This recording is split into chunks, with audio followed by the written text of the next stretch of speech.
Բարև ձեզ, սիրելիներս, մենք ձեզ հետ շարունակում ենք քննարկել Շիմոն Բհագավատամը եւ այս պահին ուսումնասիրում ենք նրա 3-րդ երկի 8-րդ գլուխը, որտեղ Մայտրեյան ներկայացնում է վիդուրային նյութական աշխարհի արարչագործության process-ները եւ ֆիզիկական կառուցվածքի տեսանկյունից եւ նյութական աշխարհի հոգեբանական կառուցվածքի տեսանկյունից։ Մենք տեսանք, որ Գերագույն Աստծո անձնավորությունը իր պորտից դուրս բերեց լոտոսի ծաղիկը, խոսեցինք նրա մասին, որ պորտը դա սովորաբար խոսքը գնում է երրորդ չակրայի մասին, մանիպուրայի, որը պատասխան է տալիս բարեկեցության համար, նաև եթե այսպես է, շատ չծավալվենք, նաև խոսքը գնում է այստեղ կամքի մասին, հա, եւ այդտեղից դուրս եկավ լոտոսը, այսինքն Գերագույն Աստծո անձնավորությունը ինքը նյութական աշխարհում իրենց գաղափարները փորձարկելու համար եկած կենդանիակները Գերագույն Աստծո անձնավորությունից ստանում են բարգավաճ կյանքի համար բոլոր հնարավոր ուրեմն միջոցները։ Դրա հետ մեկտեղ մենք տեսանք, որ Տեր Բրահման դրանից հետո հայտնվեց լոտոսի ծաղիկի վրա Տեր Բրահման, չէ, եւ մենք խոսեցինք նրա մասին, որ Տեր Բրահման ինքը նյութական բանականության մարմնավորումն է։ Խոսվեց նրա մասին, մենք տեսանք, որ արիացիներ իրենք բավականին մանրամասն են քննարկում, այս պահին տեքստերը դեռ մեզ դա չեն ասել, բայց երբ որ ես քննարկում եմ սա, դա նշանակում է, որ ես տեքստեր ունենք, որտեղ այդ նկարագրությունը շատ ավելի մանրամասը կլինի շուտով, հա, մենք տեսնում ենք, որ արիացիները իրենք բավականին մանրակրկիտ եւ գրագետ նկարագրում են այն տրանսֆորմացիաները, որի միջով կենդանիակը ինքը անցնում է, որպեսզի, ասենք, արտահայտվի նյութական աշխարհում։ Խոսեցինք նրա մասին, որ ֆիզիկապես կենդանիակը ինքը անմիջապես, հենց որ իր մեջ մտավ նախանձի գաղափարը, այսինքն մտավ այդ տրամադրությունը, որ կենդանիակը ինքը չընդունեց իր դիրքը հոգևոր աշխարհում եւ ըմբոստացավ մտածելով, որ օրինակ, ինչու հենց դու պիտի լինես Աստվածը, այլ ոչ թե ես, հա, որտեղ է այստեղ արդարությունը, բայց մենք խոսել ենք արդեն մի թեթև դրա մասին, որ եթե օրինակ ասենք Աստված լինելու հնարավորությունը տրվեր այդ հոգուն, ինքը երբեք այդ հարցը չէր բարձրացնի, որ կարող է այդքան էլ արդար չի, որ Աստված ես եմ, չէ՞։ Այսինքն գլխավոր գաղափարը ինքը կայանում է նրանում, որ կա տրված իրականություն, որտեղ այս անձնավորությունը ինքը հավերժ Աստված է, մենք հավերժ կենդանի էակներ ենք իր անբաժանելի մասնիկները։ Եվ իրականում, եթե մենք նայում ենք, չէ, մենք տեսնում ենք, որ եթե ենթադրենք, որ Աստված չկա, չէ, նա որ այս գաղափարախոսությունը ստեղծել է, ինքը աշխատել է հենց նյութական աշխարհում արտահայտված նախանձի հետ։ Այսինքն ինքը պարզ տեսել է, որ նյութական աշխարհում կենդանիակները միմյանց հանդեպ նախանձի զգացում ունեն։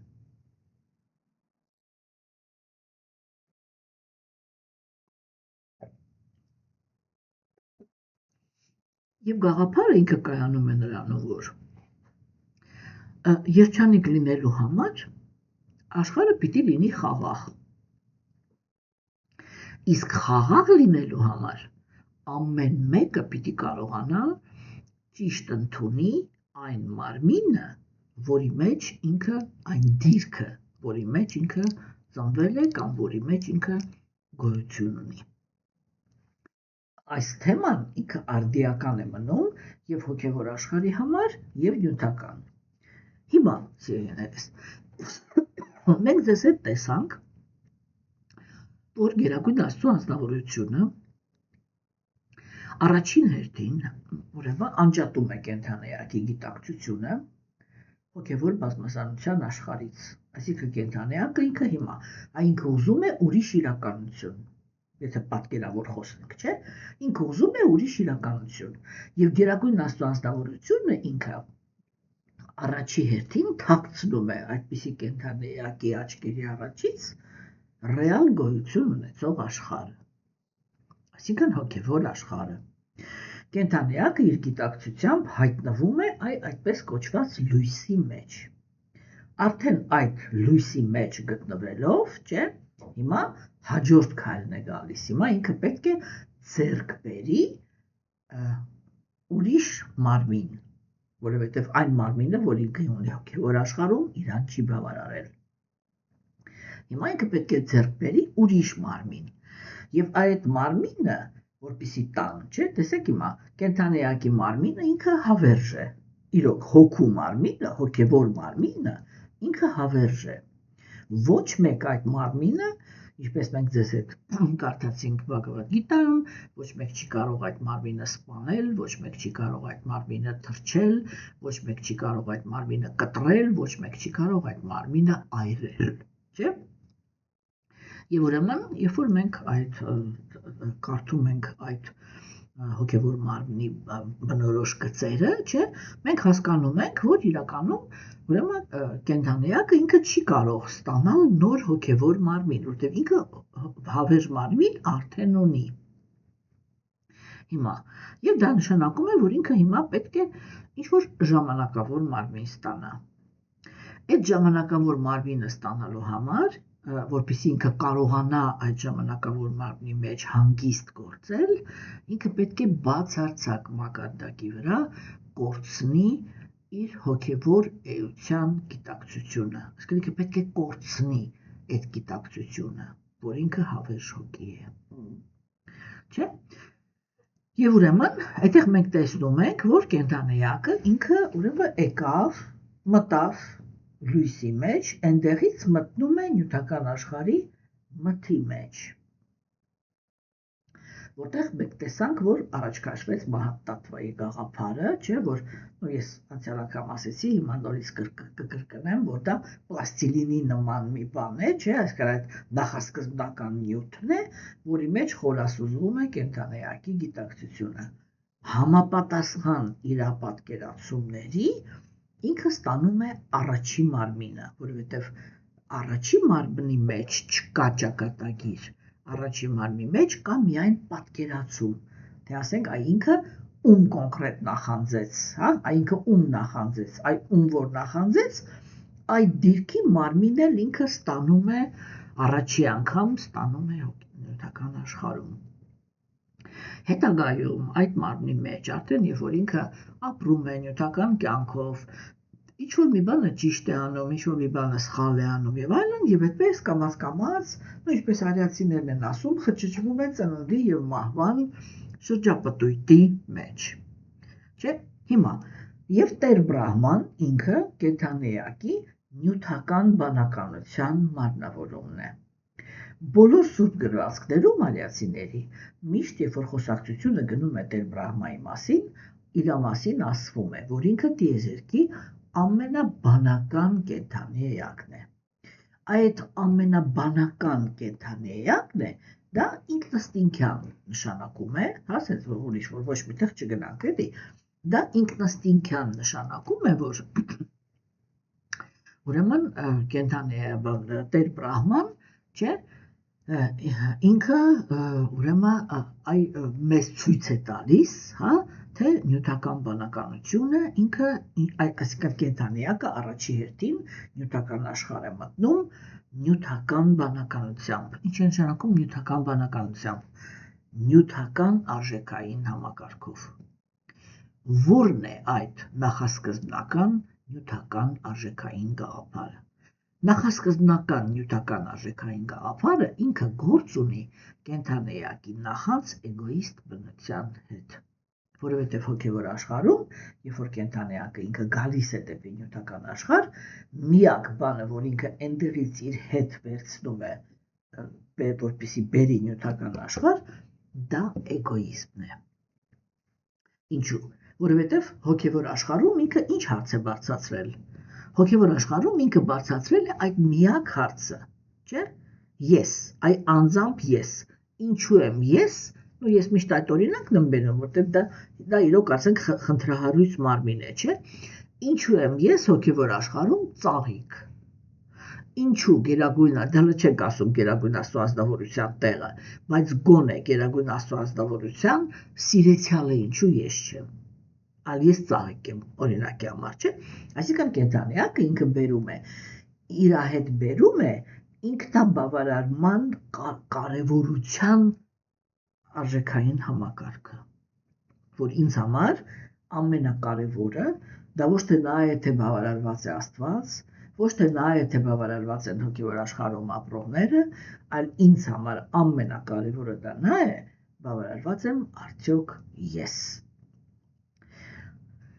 Ես մի անգամ արդեն ձեզ հետ քննարկել եմ այդ թեման, չէ, որ երբ որ կենդանիակը ինքը գալիս է այդ տրամադրությունների մեջ, դա իրականում իր մեջ ինչ-որ այդպես լուրջ, հանցավոր մտածելակերպ չկա։ Դա մի կարելի է այսպես ասել անմեղ ուրեմն իրավիճակ է, երբ որ կենդանիակը ինքը այսպես մտածում է, իսկ օրինակ ասենք եթե ես լինեի այս հոգու տեղը, ես լինեի օրինակ ոչ թե ծաղիկ, այլ օրինակ լինեի Աստծո ընկերը։ Ինչքան լավ կլիներ, չէ՞։ Այս նվիրալի տեղը լինեի։ Հասկանում եք, սա իրականում կենդանիակը ինքը չի պատկերացնում, որ այդ իր տեսանկյունից անմեղ եւ արդար միտքը ինքը ինչ հետևանքների կարող է բերել։ Եվ երբ որ գերագույն Աստծո ազնվորությունը ինքը համաձայնվում է, որպեսզի կենդանիակը այդպիսի փորձ ունենա, որ իրավունք ունենա փոխել իր դիրքը նախասկզբնական, չէ՞։ Ուրեմն այդ փոփոխությունները կատարելու համար ինքը արարում է նյութական աշխարհը։ Եվ կենդանիակը այդ իր էգոիստական արժեքային համակարգով է արդեն մտնում նյութական աշխարհ։ Ու ես միշտ այդպես հանականելով ասում եմ, որ այդ պարագայում իրան նյութական աշխարհում շատ մեծ սյուրպրիզ է սպասվում։ Որն է այդ սյուրպրիզը։ Այդ սյուրպրիզը դա նա է, որ կենդանիակը ինքը, երբ որ գալիս է նյութական աշխարհ, չէ, ինքը այստեղ գերագույն Աստծո ազնվորությունը իրան փաստորեն սա է ասում, որ գիտես, եթե ասենք, երբ որ դու մտածում ես, որ դու ուզում ես այն նվիրալի կամ իմ տեղը լինեիր, չէ, դու մտածում ես, որ ամեն ինչ մնալու է նույնը, ու միայն դու ես դիրքը փոխելու։ Բայց այդպես չի կարող լինել։ Եթե ես արդեն ինչ-որ մի սկզբունքը թույլ տամ, ուրեմն ես պիտի թույլ տամ այդ սկզբունքը բոլորի համար։ Հասկանում եք։ Եվ հիմա, այսինք, այդտեղ այդ ալակնկալն է ինքը իրան սպասում, որ փոխելու ցանկություն են ունենալու բոլորը։ Այսինքն, հենց որ մեկը, ինչ որ մի հատ, այդ նույն այդ նոր ընկած հոգին, հենց որ նյութական աշխարհում հասնի իր ուզած բանին, բարձրունքին, ինքը անպայման ստանալու է իր նմանին, այսինքն ինքը անպայման ստանալու է իր նախանձող կենդանիակին։ Այսինքն գերագույն Աստծո ազնվորությունը ինքը ոչ թե պատժում է, այլ ինքը փորձ է տալիս,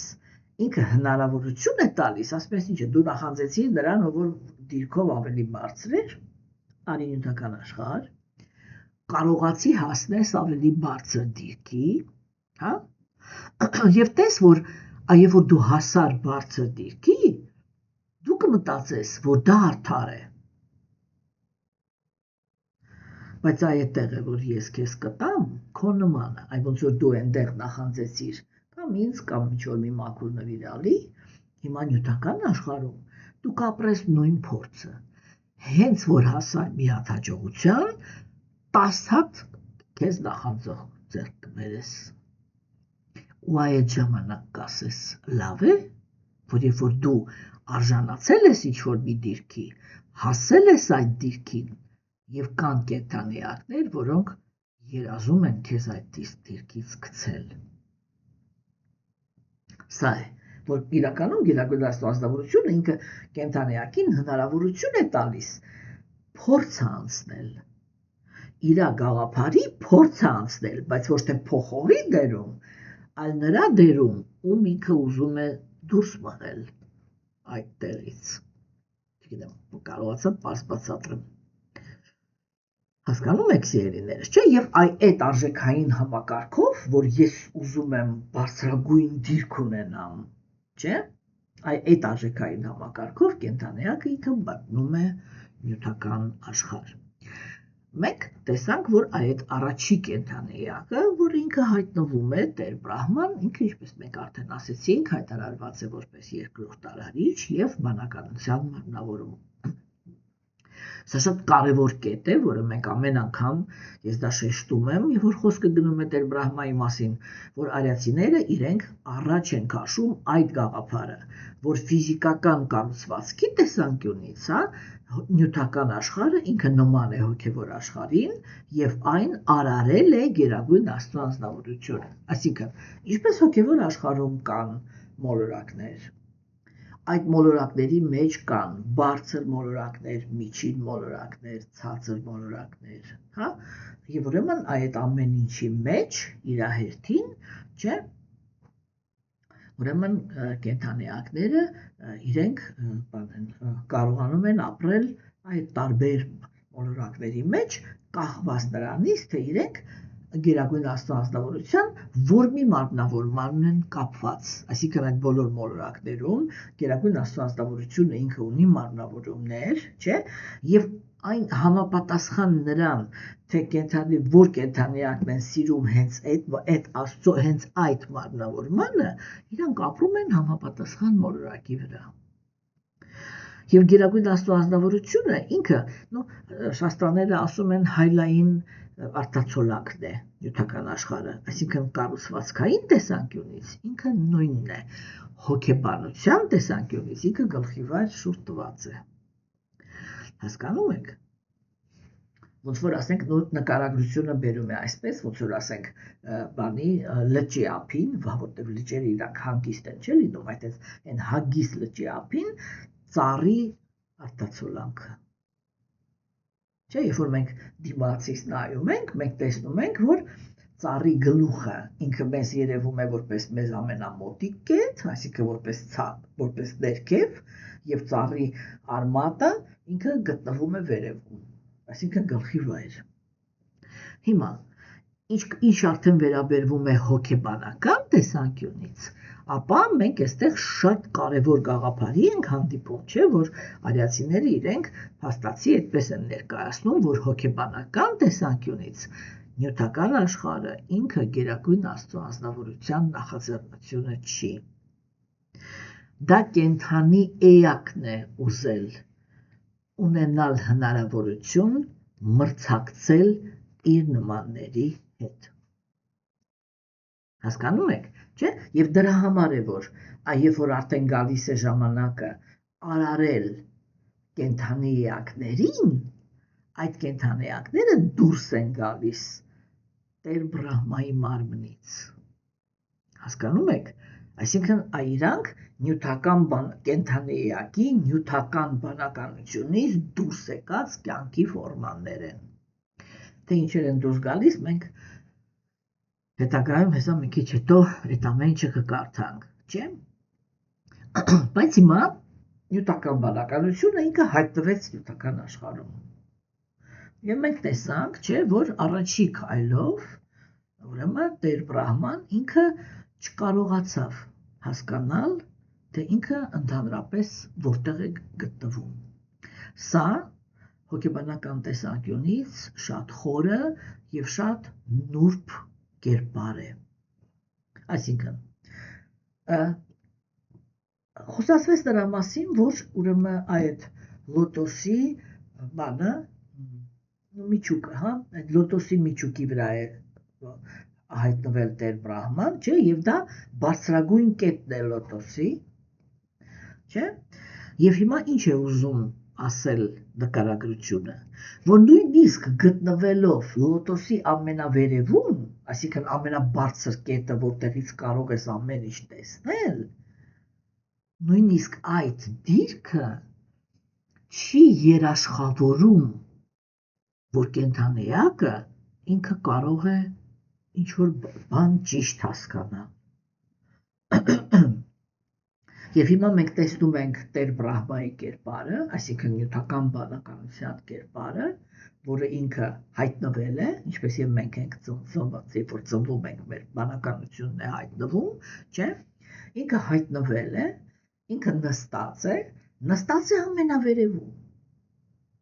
բայց ոչինչ չի կարողանում տեսնել։ Ինչու՞։ Ինչ նշանակում ինքը այսպես շուռ էր գալի իր շուրջը եւ ոչինչ չէր տեսնում։ Չէ՞։ Հիմա տեսեք ուրեմն ինչու համար է սա այդպիսի նկարագրությունը։ Չէ՞, որովհետեւ ուրեմն այստեղ տեքստը ուզում է ասել, որ իր գիտելիքը դա դիրքի հարց չի։ Այսինքն, եթե ես կոպիտ ասած էլի, եթե պատկերավոր ասած, եթե ես բարձր եմ նստած, դա չի նշանակում, որ ես կարող եմ լինել իմաստուն, որ ես կարող եմ ընկալել իրականությունը։ Հասկանում եք, որ գիտելիքը դա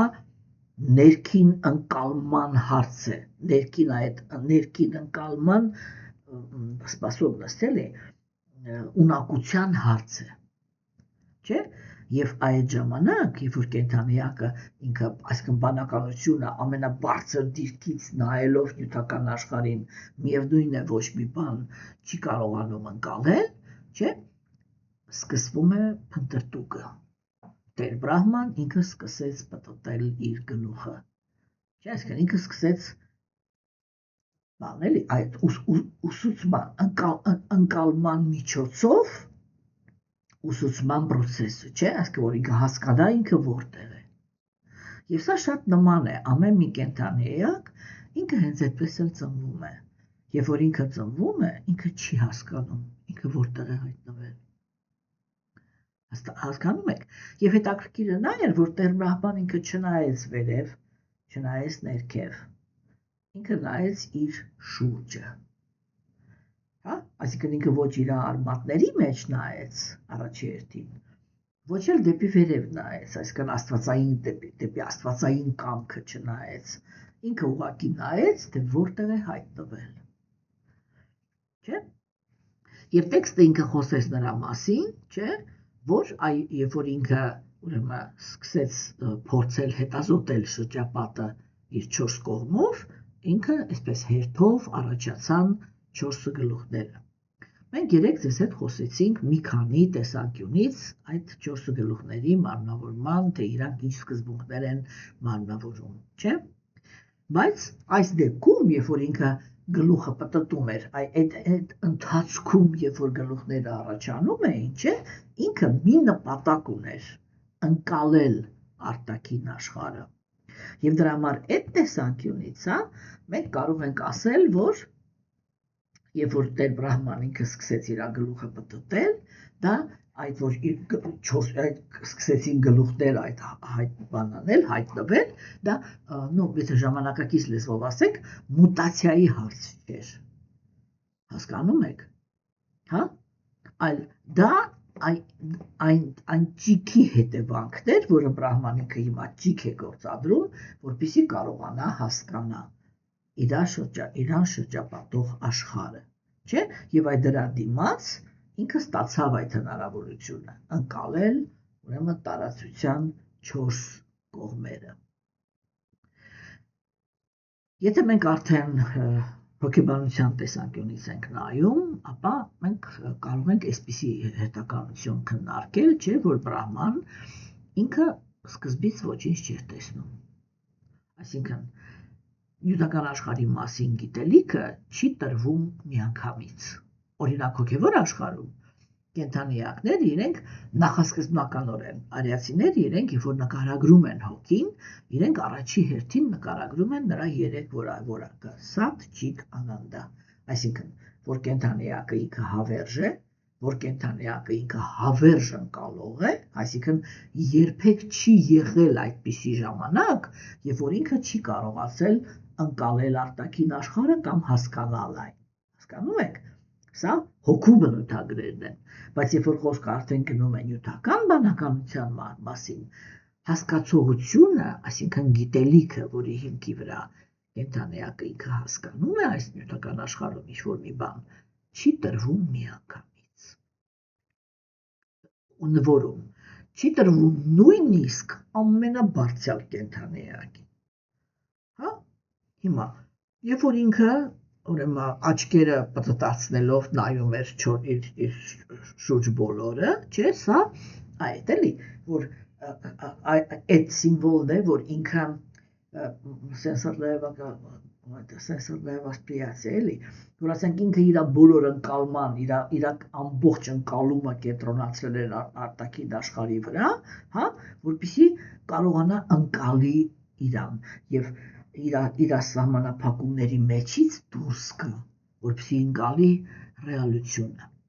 չէ՞։ Եվ երբ որ ուրեմն ինքը ստացավ այդ 4 գլուխները,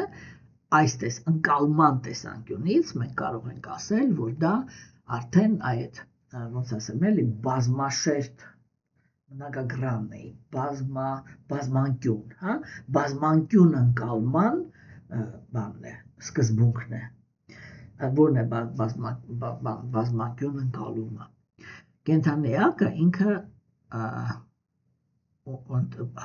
ընդունակություն ունի նյութական աշխարհում 4 տեսակի ընկալման։ Դա ուրեմն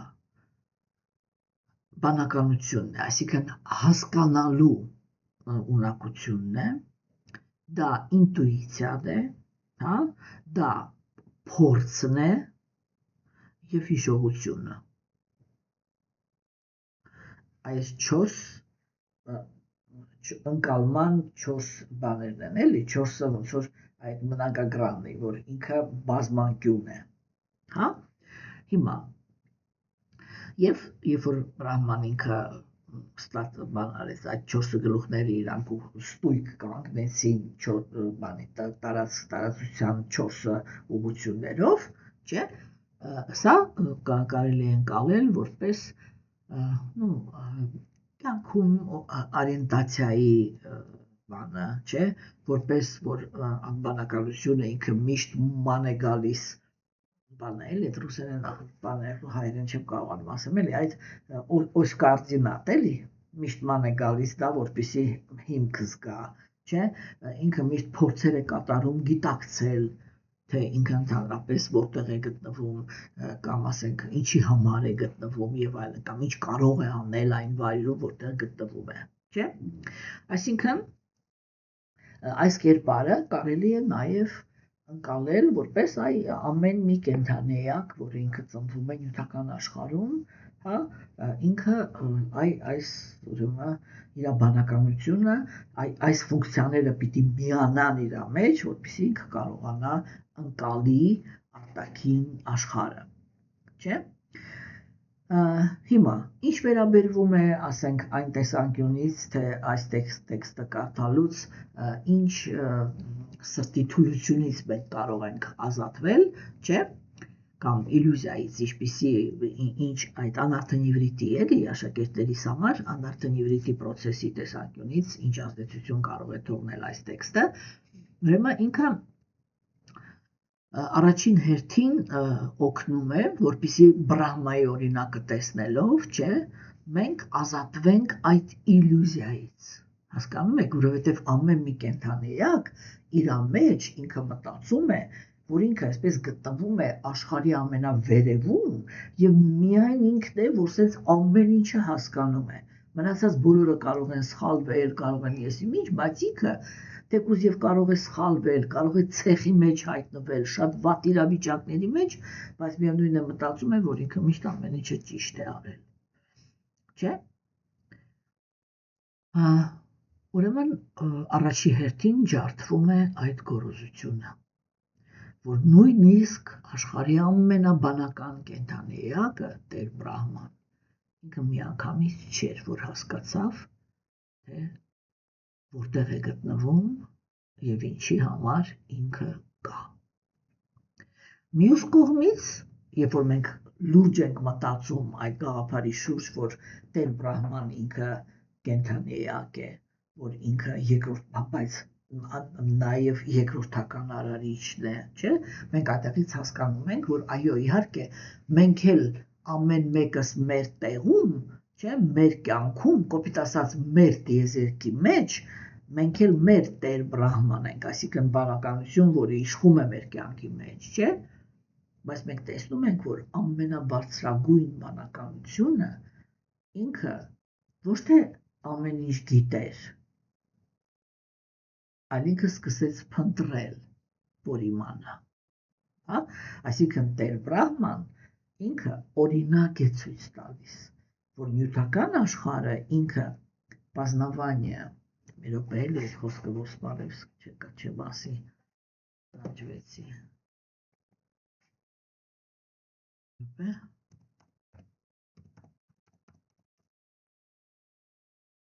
ծանոթանալ, լավ, ծորինի ծանոթանալ,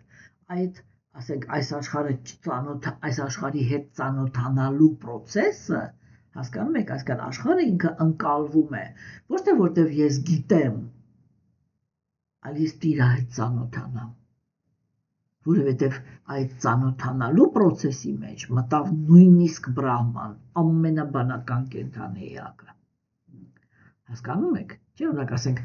ես չգիտեմ դուք ինչպես, բայց ես հաճախ եմ հանդիպել, առաջի որ ես շատ էի շփվում մարդկանց հետ, ես հաճախ էի հանդիպում այդպիսի մարդկանց հետ, որոնք իրենք, ասենք հատկապես երբ որ խոսքը գնում էր հոգևոր կյանքի, Աստծո եւ այլն այդ թեմաների շուրջ, միշտ ասում էին, որ, կոպիտ, եթե կոպիտ ասեմ, գաղափարը նա էր, որ իմ համար իմ բանականությունն է իմ Աստվածը, ես վստահում եմ մենակ նրան, ես ինչ եմ հասկանում, ես ինչպես եմ գնահատում, չէ՞։ Եվ այստեղ Բրահմայի օրինակը ինքը մեզ ցույց է տալիս, այդ ջարդում է գոռոզությունը, էլի, որ նույնիսկ ամենաբանական կենդանի էակը ինքը չգիտեր։ Եվ ինքը գնաց զարգացման, ինքը սկսեց փնտրել, այսինքն ինքը գնաց զարգացման ճանապարհով, որպեսզի ինչ-որ մի բան հասկանա, այսինքն այստեղ այ բացարձակապես բան է արվում, էլի, լուծվում է այն գաղափարը, որ գիտելիքը դա ինֆորմացիա է, գիտելիքը դա փորձի, փնտրտուքների կամ ճիգերի հետևանք է, միշտ, հասկանում եք, երկրորդը դա այն է, որ բանել այսպես դիտարկելով Տեր Բրահմայի օրինակը, չէ, մենք կարողանում ենք բանելի ազատվել, գիտեք ինչպես էլի, կարողանում ենք ազատվել այդ արտաքին կախվածությունից, ինչու, որովհետև տեսեք, Տեր Բրահմայի 4 գլուխները ոչ թե վրա կարող էր, չէ, Գերագույն Աստծո անձնավորությունը հենց նախասկզբնականորեն իր մարմնի մեջ դներ այդ 4 գլուխները։ 4 գլուխները հայտնվեցին որպես Տեր Բրահմայի ներքին մղում, բազմավացիլն է, էլի, չգիտեմ այդ բառը, որպես ներքին մղում ընկալել աշխարհը, գնահատել այն ճիշտ։ Հասկանում եք, այսինքն որ այդ 4 գլուխները իրենք հայտնվեցին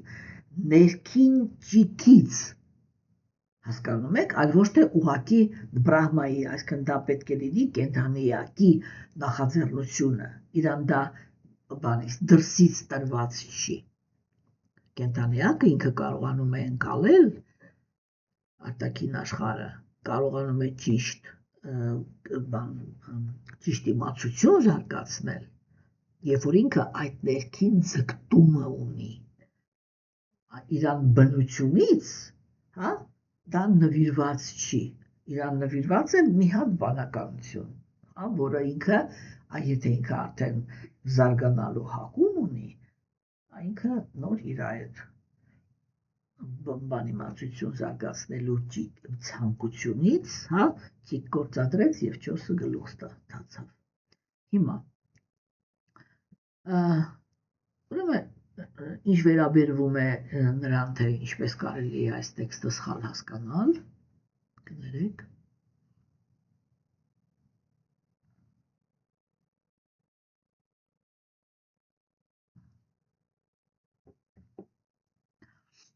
Ուրեմն սա առաջի բանը, որը կարելի է սխալ հասկանալ, դա նա է, որ Բրահման ինքը հեշտ ստացավ 4 գլուխները։ Հասկանում եք, բայց իրականում ինքը լարվեց եւ այդ լարված ներքին վիճակով, այդ հետաքրքրությամբ լարված, թե ես որտեղ եմ, չէ, այդ ներքին լարվածությունից ինքը կարողացավ ստանալ այդ 4 գլուխները։ Հասկանում եք, մյուս կողմից, հա,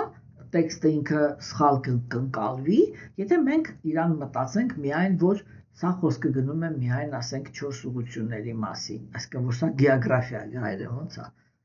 Ոչ, բիոգրաֆիայի մասին է խոսքը, էլի, չէ՞։ Այստեղ խոսքը գնում է ինքը այդ լիարժեք ընկալման, որ ինքը այստեղ բոլոր կողմերը տեսավ, հա, լիարժեք ընկալման սիմվոլի մասին է խոսքը գնում, հա, եւ երկրորդը դա հաջորդը դա նա է, որ մենք այստեղ կարող ենք մտածել, որ Տեր Բրահման ինքը միանգամից ամեն ինչ տեսավ։ Ոչ, ինքը սկզբից տեսավ իր առաջը, բայց դա իրան չբավարարեց։ Ինքը սկսեց իր գլուխը թեքել, չէ՞, հետո տեսավ իր կողքը, բայց դա իրան չբավարարեց։ Հետո ինքը գնաց դեպի հետ, հա, բայց դա իրան չբավարարեց։ Այսինքն իրականում, որ այդ բազմացիդի process էլի, ընկալման process-ը, որ մենք ճանաչողականություն զարգացնելու process-ը, չէ՞, ինքը միանգամից տեղի չի ունենում, բայց ամեն մի հատվածը ընկալելուց հետո Բրահման ինքը չէր հանձնվում, ինքը չէր ասում, հա լավ, դե որ ես առաջս տեսնում եմ, ուրեմն ամեն ինչ տեսա։ Այդպես ասում են տգետները, հա, Բրահման ինքը ասում էր ոչ, բա կողքս ինչ է, բա հետևս ինչ է, բա այս մի կողքս ինչ է, այսինքն ինքը չէր հանձնվում, ինքը ուզում էր ամեն ինչ իր շուրջը ընկալել, հասկանալ։ Հասկանում եք։ Այսինքն, այստեղ խոսքը գնում է նրա մասին, որ տեքստը ինքը մեզ հուշում է, որ մենք հասկանանք, որ ծնունդի հետ միասին մենք դեռ պատրաստակամություն չենք ունենում, հա, որ հոգևոր տեսակետ, նույնիսկ նյութական իմաստություն տեսնելու համար կամ ընկալելու համար, պետք է կենդանիակը ինքը պետք է իր մեջ զարթնեցնի այդ տեսողությունը, ինչպես դա արեց Բրահման, չէ՞, հա, եւ եթե մենք արդեն այդ տեսանկյունից ենք խոսում, կարող ենք ասել, որ Տեր Բրահմայի 4 գլուխները դա 4 տեսակի ուրեմն բանն է, հայացքն է այս աշխարհի վրա, որը օգտագործելով կենդանիակը ինքը կարող է հասկանալ այս աշխարհը։ Բանականության կողմից, հա, զգայարանների կողմից, հիշողության կողմից եւ ինտուիցիայի կողմից։ Այն ազնվորությունը, որը ինքը ուշադրություն է դարձնում այս 4 պոտենցիալներին իր մեջ, չէ՞, ինքը կարողանում է զարգացնել կատարյալ ընկալում նյութական աշխարհի հետ կապված, հա։ Ուրեմն, ինչպես մենք տեսանք, 14-րդ տեքստում հայտնվեց լոտոսի ֆորման։ 15-րդ տեքստում նկարագրվեց, որ Տեր Վիշնուն ինքը ներարկեց այդ լոտոսի մեջ գունաները, մենք դրա մասին մանրամասն խոսեցինք։ Դրանից հետո միայն դուրս եկավ, ուրեմն հայտնվեց Տեր Բրահման, հա։ 16-րդ տեքստում մենք տեսանք, որ Տեր Բրահման ինքը ոնց ասեմ, ոնց որ զարթնի, հա, ոնց ինքը զարթնում է ընկալման, որպեսզի ինքը գիտակցի, այդ ոչ թե ընկալման, այլ այդ process-ի համար է զարթնում, որ գիտակցի աշխարհը, որում ինքը կա, հա, եւ ուրեմն տեսնում ենք, որ այս process-ները իրանք տեղի ունեցան, չէ՞, եւ կարող ենք ասել, որ նույնիսկ այն ազնվորությունը, որը ինքը ծնվում է Աստծո կամքով, չէ, պետք է անցնի այդ բաները, պատկերավոր ասած, կուրության, փնտրտուքների, լարված ուրեմն բաների, հետազոտությունների, հա, եւ այդ փուլերը անցնելուց հետո միայն ինքը կարող է դառնա այն անձնավորությունը, որը գիտի եւ որը կարող է արարել։ Հասկանում եք։ Եվ 4 գլուխները, այսինքն այդ 4 հնարավորությունները, ուժեղ բանականություն, ուժեղ զգայարաններ, ուժեղ հիշողություն եւ ուժեղ ինտուիցիան, չէ՞, այդ իրանք դա ոչ թե նվեր է, հա, չէ, նվեր է, այսպես սխալ ասեցի, կներեք էլի, հա, իհարկե սա նվեր է, բայց նվեր է այդ բրախմայիսկալ, բան էլի, հետազոտությունների դիմաց։ Հասկանում եք։ Այսինքն, որ կենդանիակը նյութական աշխարհում, որպեսզի ինքը կարողանա անկալի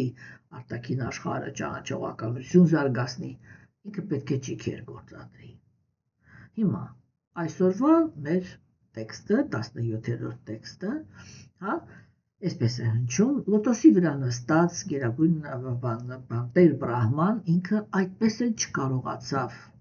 մինչև վերջ հասկանա ոչ արարչագործությունը, ոչ այդ լոտոսը, ոչ էլ ինքը իրան։ Դարաշրջանի վերջում ուրեմն փչեց բանի այդ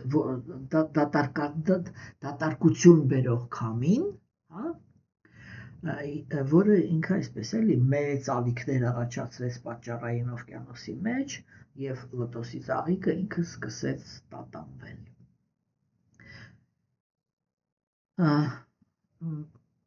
Եթե կներեք նոր թարգմանությունը ChatGPT կողմից առաջ թարգմանությունով կարդամ, հա, տեքստը։ Լոտոսի վրա նստած Տեր Բրահման այդպես էլ մինչև վերջ չկարողացավ լիովին ըմբռնել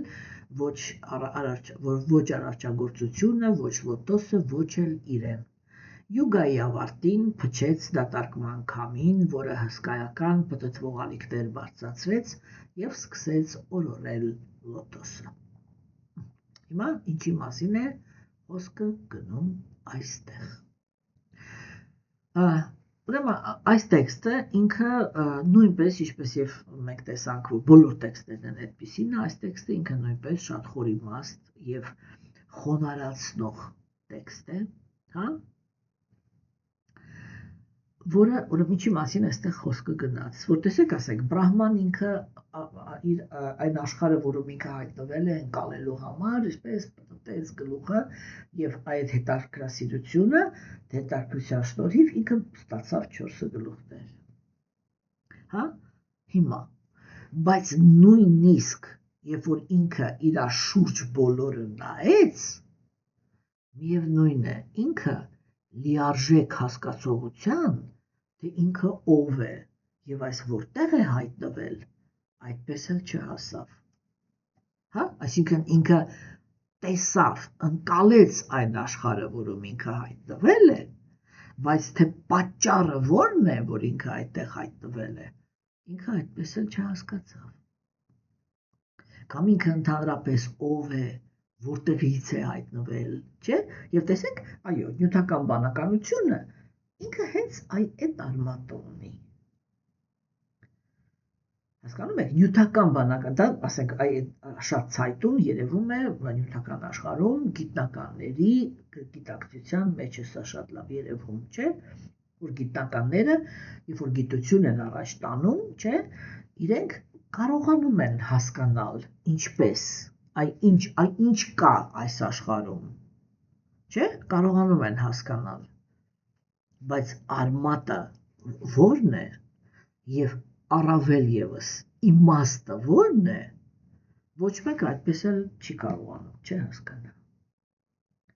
Այսինքն մենք ժամանակակից գիտնականները իրենք բավականին էլի հեքիաթային մակարդակի վրա կարելի ասել, ֆանտաստիկ մակարդակի վրա գիտելիք ունեն, չէ, նրա մասին, թե ինչպես է կառուցված ընդհանրապես նյութական մարմինը, հատկապես երբ որ մտան գենետիկա, ԴՆԿ, всё, այդտեղ բնությունը իր բոլոր գաղտնիքների բաները բացեց, չէ։ Այսինքն կարելի է այսպես եթե պատկերավոր ասենք, մեքենայի բոլոր մասերը գիտնականները գիտեն։ Բայց թե այդ նույնիսկ գիտեն ոնց է հավաքվում։ Բայց թե այդ ինչն է, որ այսպես մի հատ սենց անում, դա ամեն ինչը կյանք է դառնում, չէ՞։ Ոչ մի ձևի չի լինում այդ մի գաղտնիքին հասնելը։ Չէ՞։ Հասկանում եք, չի լինում այդ գաղտնիքին հասնելը, թե այդ վրոյ գիտենք այս ես ֆունկցիոնալակատարում են, սա է անում, սա է անում, այս իմպուլսը այնտեղից այնտեղ, ամբողջ մարմինը ուղղակի ասես միլիմետրերով անգիր գիտենք, բայց թե այդ ամեն ինչը վերջում, ես միշտ հիշում եմ, այսպես մի գիտական դոկումենտալ ֆիլմ կար, որտեղ ֆիզիկոսը խոսում էր սամալյոտների մասին, ինքնաթիռների մասին, այսպես էլի մանրամասը բացատրում էր բան, օրինաչափությունները, թե ընդհանրապես ոնց է մեքենան պոկվում, ինքնաթիռը պոկվում օդից, այդ ամեն ինչը խոսած, վերջում այսպես միամիտ ծիծաղալով ասեց, բայց որ անկեղծ ասեմ, ես վերջնականում այդպես էլ չեմ հասկանում, թե այդ ահռելի ծադրությունը ոնց է օդ բարձրանում։ Այսինքն օդը ոնց է իրան պահում, թեկուզ բանաձևերով, բան ամեն ինչ հասկանում եմ, բայց չեմ հասկանում։ Հասկանում եք, եւ այդ դա է։ Նույնը Բրահման է։ Այստեղ մենք տեսնում ենք, որ հետազոտման բանը ինքը չբավարարեց, Տեր Բրահմանն ինքը այդպես էլ չհասկացավ իրա բանը։ Հա, այսինքն նույնիսկ գիտելիք ստանալով, որ ինքը նայում էր իր շրջապատը, ինքը գիտելիք է, չէ՞ ստանում, օրինակ ես հիմա նայում եմ, այստեղ հայելի է, այստեղ պատ է, այնտեղ, չգիտեմ, անկողին է, բաներ են, սեկրանովիսի ոնց հայերեն։ Ну, в общем, դրանք են, այստեղ նորից պատ է, այդտեղ այն է, չէ՞, հասկանում եք, տեսա, չէ՞։ Եվ բայց միևնույն է, այ ոնց որ ես հիմա նստեմ, ու մեկը չհասկանամ, լավ, այս պատը որտեղից։ Հասկանում եք, այսինքն այդ մինչև վերջ հասկացողությունը ինքը չի գալիս։ Թեկուզ եւ սա նորից եմ շեշտում, ինքը նստած է ամենաբարձրագույն կետում։ Հասկանում եք։ Այսինքն արարչագործությունը միևնույնը մնում է գաղտնի։ Եվ այն լոտոսը, որի վրա, այսինքն իր հիմքը, չէ, այդ ապորը, չէ, որի վրա ինքը նստած է, այդ հիմքը, որի վրա ինքը նստած է, ինքը չճանաչված հիմք է։ Հասկանում եք։ Եվ ինքը իր համար էլ վերջնական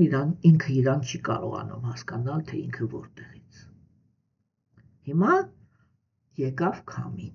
այդ ամեն ինչը չորացնող քամին։ Եվ ինչ սկսվեց, ինչ է նկարագրվում, չէ, որ այն ամեն ինչը, որ թվում էր, որ սա այսպես կայուն մնայուն է, լոտոսը ինքը այսպես դիկ կանգնած էր, չէ, եկավ այդ քամին եւ այն ամեն ինչ որ թվում էր հաստատուն, ինքը դարձավ ոչ հաստատուն։ Հասկանում եք, այսինքն այսա նյութական աշխարհի ամենակարևոր որակներից մեկն է, որ նյութական աշխարհում այդ կայունության զգացումը, որը մենք ունենք, ինքը իրականում ահավոր իլյուզոր է։ Հոգևոր ուսուցիչներից մեկը ինքը այսպես էր ասում։ Ինքը ասում էր, մենք հիմա նստած ենք երկրորդ հարկում, չէ, եւ վստահ ենք, որ դասախոսությունը ընթանալու է, որ այն ավարտվելու է։ Դասախոսությունից հետո մենք դուրս ենք գալու, այնտեղ ինչ-որ շվեդսկի ստոլ, հա, ասենք, հյուրընկալվելու ենք եւ այլն, եւ գնալու ենք տուն։ Հարց եմ տալիս, այդ վստահությունը որտեղից։ Եվ եթե մենք ասենք շարունակենք, մենք կարող ենք Աստված կարոտ պահի իհարկե, այ որպեսզի բնության հետ խաղեր չանենք, էլի, ասենք, լենինականի սպիտակի օրինակը բերենք, չէ՞ որ այդ պահին էլ լիքը երկրորդ հարկերում կամ չգիտեմ 10-րդ հարկերում մարդիկ նստած էին, վստահ որ իրենք կայուն հաստատուն հիմք ունեն։ Մի հատ էսպես, այսինքն մի հատ շարժեց եւ լոտոսը ինքը սկսեց տատալվել։ Այսինքն, որ ամեն մի շարժում բնության ինքը աշխարհը բերում է անկայունության վիճակի եւ իրականում ոչ մի կենդանի էակ նյութական աշխարհում չի կարող վստահ լինել, որ ինքը կայուն դիրք ունի։ Հասկանում եք։ Հիմա, այսինքն, եթե կենդանի էակին հաջողվում է կայուն դիրք ունենալ, դա չի նշանակում, որ բնությունը ինքը կայուն բնություն ունի։ Հասկանում, այս սրա մասին է խոսքը։ Եվ լոտոսը ինքը ուրեմն սկսեց տատանվել։ Իրականում այս լոտոսի տատանվելը ինքը չգիտեմ դες համար ինչպես, բայց իմ համար ինքը շատ էսպես ցայտուն, շատ հզոր կերպար է, հա? Այսինքն, որ նույնիսկ այդ որ վերջնական կետը, այդ ծաղիկը, չէ՞, նույնիսկ այդ վերջնական կետը նյութական արարչագործության ինքը կայուն չի։ Եվ ինքը չի հանդիսանում վերջնական գիտելիքի, չգիտեմ ինչի ապաստարան։ Հասկանում եք։ Այսինքն, մենք այստեղ տեսնում ենք, որ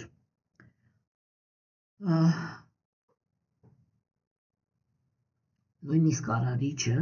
նույնիսկ երկրորդական արարիչը, այսինքն կենդանի էակը, որից կախված է թե նյութական աշխարհը ինքը ինչ կենդանի էակներով է լցված լինելու, նույնիսկ ինքը չի կարողանում գիտակցել ոչ այդ լոտոսի բնությունը, ոչ ինքը իր բնությունը, հա, եւ ուրեմն ինքը չի կարողանում հասկանալ, թե ինքը ինչպես է հայտնվել, այդ ընդհանրապես չի կարողանում հասկանալ ինքը ինչի վրա է նստած, չէ՞։ Եվ այս է, որ մեր մեջ չի միանում, որ մենք շատերս, հա, ապրում ենք այնպես, որ նույնիսկ առանց, որ նույնիսկ չենք էլ ընկալում, թե ինչ հիմքի վրա է կանգնած մեր կյանքը, հա, եւ տեսանք, որ եկավ այդ ավերումներ բերող քամին, ապուստաշենիա, դատարկություն, հա, այդ որ վարում թողնում է, էլի, ապուստաշենիա, այդ դատարկություն բերող քամին, ինչի մասն է սա խոսքը, որ նյութական աշխարհը ինքը մշտական ենթարկվում է կրիզիսային վիճակների, անցումային վիճակների, մի ֆորմաները մահանում են, մյուս ֆորմաները առաջանում են, չէ՞, եւ ինչի համար է, այ երբ որ մենք լուրջ նայում ենք այդ ամեն ինչին, չէ՞, մեր մեջ ջարդվում է այն դա, ոչնչանում է կեղծ ստաբիլության զգացումը, հա, եւ սթափությունը ինքը խոսում է, ոչ թե պիտի մարդը ոչ թե պիտի պեսիմիստ դառնա, այլ դրա մասին չենք խոսում, մարդը պիտի սթափ լինի։ Հասկանում եք ինչու, որպեսզի երբ որ նյութական աշխարհը ինքը սկսի իր այդ կրիզիսները, իր անցումային շրջանները, իր ինչ-որ բաները մահանում են, ինչ-որ բաները արարվում են, չէ՞ որտեվ հիմա այս պահին մենք ձեզ հետ ապրում ենք, այդպիսի դարաշրջանում, երբ որ փափուկ կամ կոշտ, դեռ որոշված չի, բայց փափուկ կամ կոշտ, մենք անցնելու ենք բացարձակ ուրիշ հասարակության, հատկապես այդ արհեստական բանականության, այս թվային տեխնոլոգիաները եւ նանոտեխնոլոգիաները երբ որ կան, սա շատ լուրջ փոփոխություններ են, չէ՞, տեղի ունենալու։ Հասկանում եք, այդ որոշ բան մир снова будут трясти։ Հիմա այն նրանք, ովքեր որ իրենք հասկանում են, որ աշխարհը ինքը այդպիսին է, չէ՞, իրենց հոգեբանության մեջ իրանք ավելի պատրաստ են այդ ամեն ինչը դիմավորելու։ Ոչ թե գուշակություններով են զբաղված, այլ հոգեբանությամբ ավելի պինդ են։ Նրանք, ովքեր այսպես մտածում են, որ այն կայունությունը, որ իրանք ունեն, այդ կայունությունը միշտ լինելու է, իրանք սովորաբար հոգեբանորեն շատ այսպես ծանր process-ներ են անցնում, երբ որ այդ փոփոխությունների ժամանակը գալիս է։ Հա? Եվ Բրահման ինքը դա այն բանականության մարմնավորումն է, չէ, որը ինքը հանդիպեց, ոնց ասեմ, էլի պատկերավոր որ ինքը հանդիպեց, սենց ասեմ, ինքը իր սահմանների հետ, որ այս սրանից են կողմ, ես չեմ կարողանում հասկանալ։ Հասկանում եք։ Ինչը այստեղ եղավ։ Տեսեք, Բրահման ինքը նայեց, ինքը տեսավ աշխարհը, որում ինքը գտնվում է։ Այդ պահին իրան թվում էր, որ ինքը հաստատուն նստած է լոտոսի վրա։ Մեկ էլ այնտեղից եկավ իրադարձությունները, քամին, այդ ամեն ինչը չորացնող քամին, եւ այն լոտոսը, որի վրա ինքը նստած էր, սկսեց այսպես ուրեմն տատանվել։ Ինչի մասին է խոսքը։ Խոսքը գնում է նրա մասին, որ արիացիները ուզում են ցույց տան, որ իրականում իլյուզիան, հասկանում եք, պիտի վերանա այդ իլյուզիան, որ գիտելիքը ինքը ղեկավարության հնարավորություն է տալիս։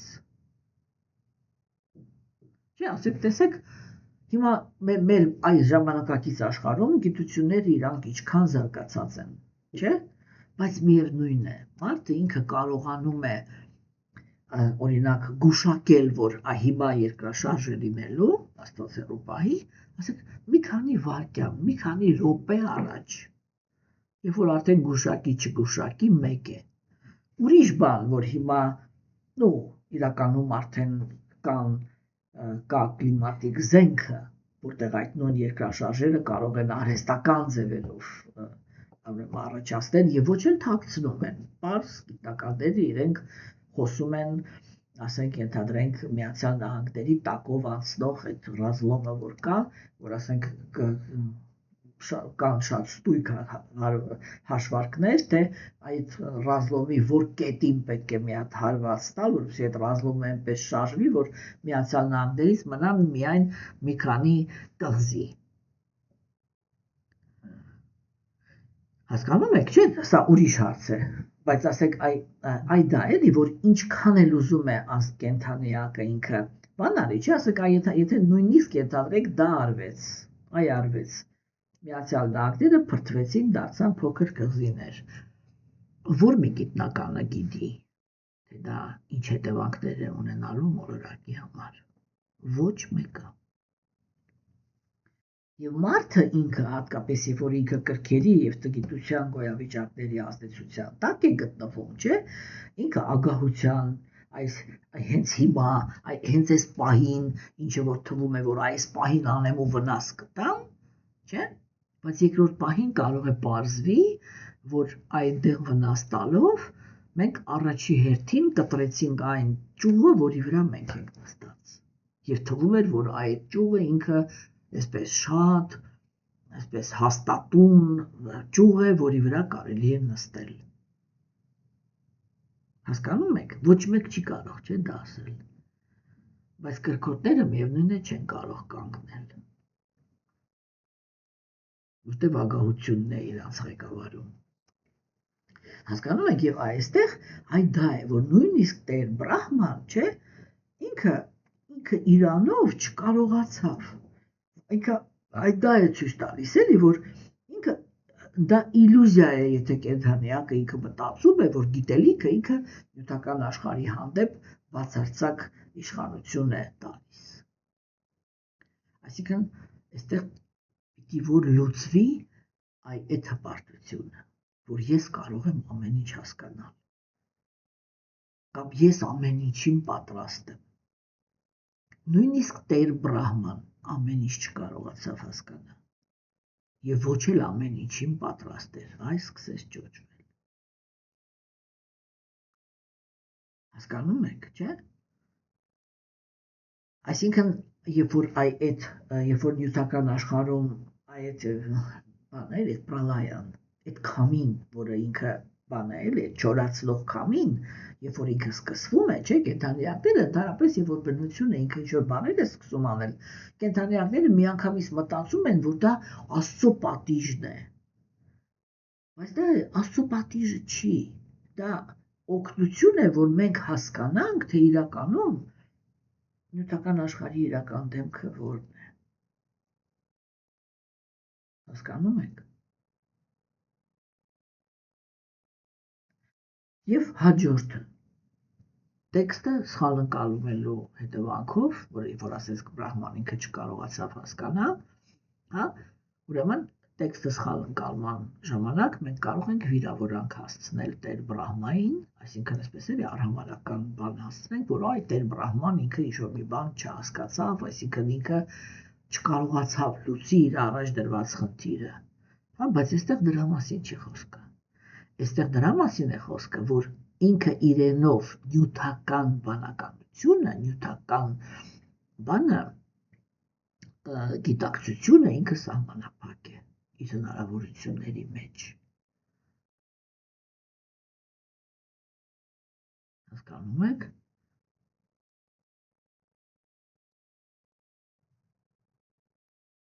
Եվ ուրեմն այդ լոտոսը այդպես շարժելով, իրականում Գերագույն Աստվածնավարությունը ինքը շատ կարևոր նպատակ էր հետապնդում, եւ այդ նպատակը մենք ձեզ հետ կքննարկենք հաջորդ ուրեմն տեքստում, այսինքն վաղը, եթե ամեն ինչ խաղաղ լինի, հա։ Եվ ուրեմն ոչ մի ճանաչողական process, այս տեքստերը մեզ դա են ասում,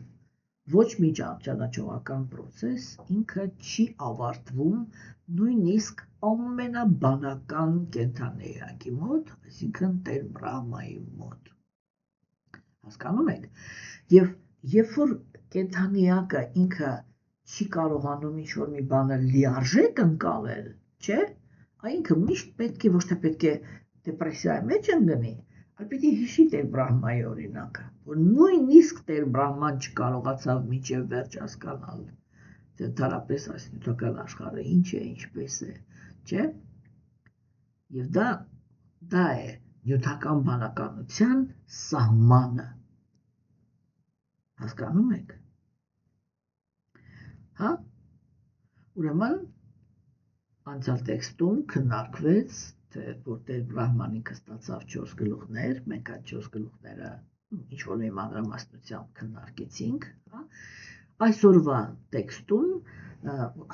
տեքստը ինքը մանիֆեստ էր, հա, այսպես յուրահատուկ մանիֆեստ էր, որտեղ քննարկվեց Տեր Բրահմայի հասկացողության սահմանը։ Հասկանում եք։ Հա, սահմանը, այսինքն որ նյութական բանականությունը, նյութական աշխարհի համեմատ, ընդհանրապես Գերագույն Աստծո անձնավորության համեմատ, ինքը միշտ սահմանափակված է, կենդանիակի ընկալումը միշտ սահմանափակված է Գերագույն Աստծո անձնավորության մտադրությունների առաջ։ Գերագույն Աստծո անձնավորության մտադրությունները կարող են լինել հազարամյակներ, միլիոնավոր տարիներ հետո, ինչը ոնց պիտի լինի։ Հասկանում եք։ Իսկ ընդհանրապես կենդանիակի բանականությունը ինքը չի կարող։ Դրա համար հոգևոր կյանքում այստեղից է, որ առաջանում է այդ անհրաժեշտությունը, խոսել նրա մասին, որ կարևոր է, հա։ Խոսել նրա մասին, որ իրականում կարևոր է բանանելը, ասեք, կարևոր է հավատալ Գերագույն Աստծո, վստահել, ոչ թե հավատալ կներեք, այլ վստահել Գերագույն Աստծո անձնավորությանը։ Հասկանում եք, եւ հոգևոր կյանքում սա շատ կարևոր է, որովհետեւ այո, Գերագույն Աստծո անձնավորության մտադրությունները կարող են կենդանիակի համար լինել շատ ու շատ անհասկանալի։ Եվ տեսեք, ասենք, Բրահման ինքը ամեն ինչը չի որ հասկացավ։ Եվ դա բան պետք չի էլի դրամա սարքել։ Դա մի ճշմարտություն է, որը մենք պետք է հասկանանք մեր բանականության հետ կապված։ Որտեղ տիեզերքը դա ինչ-որ պարզագույն օբյեկտ չի, հասկանում եք, որպեսզի մեր բանականությունը կարողանա ընկալի, չէ՞ որ տիեզերքը ինքը անծայրածիր, անսահման է։ Մենք մի քիչ գոռոզ ենք, մտածում ենք, որ հա ժամանակը կգա, հա ժամանակը կգա, երբ որ մենք մոտակա ինչ-որ մոլորակներ կկարողանանք գնալ, տեսնել, այնտեղ ինչ է, նույնիսկ խոսակցություն կա, որ կարող է տեղափոխվենք այստեղից, ինչպես որ ժամանակին այստեղ ենք տեղափոխվել, հասկանում եք, հա։ Բայց մենք պիտի միշտ հասկանանք, որ միշտ արարչագործությունը սովորական կենդանի էակի համեմատ անսահման է։ Այսինքն ինքը միշտ ունենալու է գաղտնիքներ, միշտ ունենալու է այնպիսի սֆերաներ, որոնք կենդանի էակի համար մնալու են անհասանելի։ Հիմա մենք տեսանք, որ խոսքը գնաց նրա մասին, որ շատ ուժեղ քամիներ, տիեզերական քամի բարձրացավ, որը չորացնում է ամեն ինչ, չէ՞։ Եվ ասվեց, որ ինքը այդ օվկիանոսը չորացվեց, եւ լոտոսը ինքը սկսեց շարժվել, չէ՞։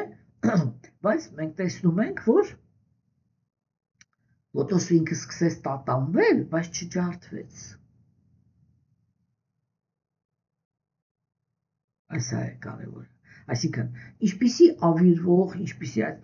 փոփոխություններ, անհանգստություններ բերող իրադարձություններ են ուզում են լինեն նյութական աշխարհում, դրանք միշտ խոսում են ոչ թե ոչնչացման մասին, ոչ թե ինչ-որ ավարտի մասին, ոչ թե այլ դրանք խոսում են տրանսֆորմացիայի մասին։ Որ այո, այս աշխարհում միշտ ինչ-որ մի բանը կոպիտ ասած իր դարը ապրում է։ Եվ երբ որ այդ ինչ-որ մի բանը, որը իր դարը ապրել է, ոչնչացվում է, դրա տեղը անպայման ինչ-որ մի ուրիշ բան է ստեղծվում, որի ժամանակն է այդ պահին։ Հասկանում եք, սիրելիներս, չէ՞։ Եվ ուրեմն մենք ձեզ հետ արդեն հաջորդ անգամ կքննարկենք, թե ինչպես վարվեց Տեր Բրահման այդ անհանգստությունների դաշտում հայտնվելուց։ Եվ այսօր այսքան։ Ստեսություն։